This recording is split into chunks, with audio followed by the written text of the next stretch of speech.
Shayan Parsai is our talkback guest this evening. We thank you very much for coming in. Thank you. We got a lot to talk about, including what this instrument is and how exactly it fits into an event on Friday. But let's start with the big event you have coming up Friday. You have a big-time star coming in that a lot of us may not know about. Tell us who it is. Definitely. His name is Maestro Kayhan Kalhor. He is a Persian virtuoso on the Kamancheh. The instrument itself is the relative and the ancestor of the violin family. And he has played with people such as Yo-Yo Ma. They have worked on the Silk Road project together. Also, Indian sitar player Shujat Hussain Khan. He also plays with a four-man string ensemble called the Brooklyn Rider group.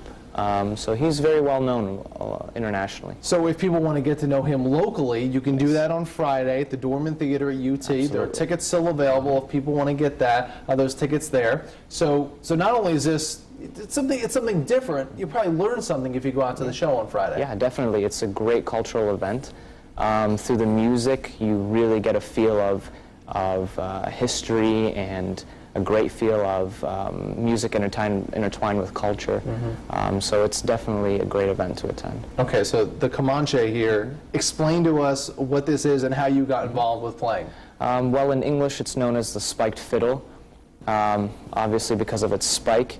It is normally either put together with strips of wood or one base piece of wood that is scooped out, and then it's covered, the mouth is covered with a piece of membrane or skin, usually coming from some sort of animal. On top of that, the bridge falls on it, and it's what that skin is what really gives it its timbre, its sound, and it's really warm, and at the same time, it can be very mystical or haunting. So how did you get involved? I mean, you played the violin growing up, and then you got into this. What made you transition to this?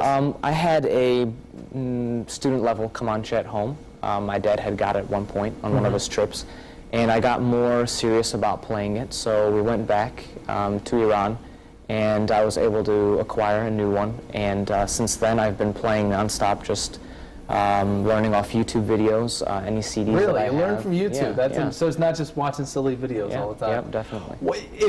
Why do you think it's good that people come out on Friday? Why do you think it's important that they expose themselves to this new kind of music? Not necessarily new, but maybe new to them. Yeah, I think it's definitely important because, especially at a time like this, the Middle East is a hot topic, and it's good to know that there's more to it than all that's on the news all the time.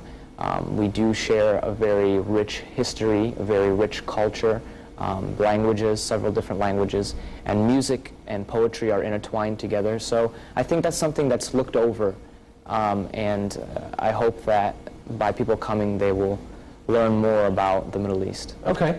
You can go to the web. We have the website posted for you, or you can also call in for tickets for Friday night's show. That is 8 o'clock at the Doermann Theater. Shayan, we appreciate your time. Thank you very much for coming in, and that's your talk back.